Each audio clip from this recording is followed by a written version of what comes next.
साथियों, अब मैं आपको एक और खुशखबरी देना चाहता हूं। आपने हाईवे पर फाइटर जेट उतरते देखे। अब यहां ब्रह्मपुत्र के पानी के नीचे से भी गाड़ियां गुजरेगी। ऊपर से ब्रह्मपुत्र नदी और नीचे से गाड़ियां चलेगी।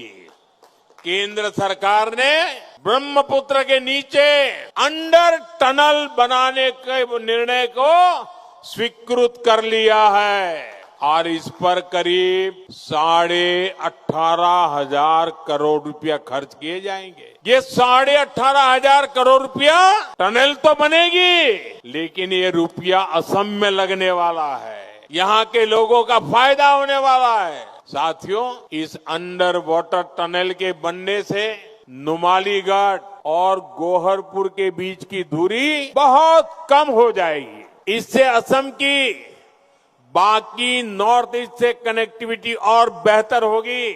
जब ये बनेगी तब तो फायदा होगा ही, लेकिन निर्माण के समय भी इससे अनेक रोजगार भी मिलने वाले हैं।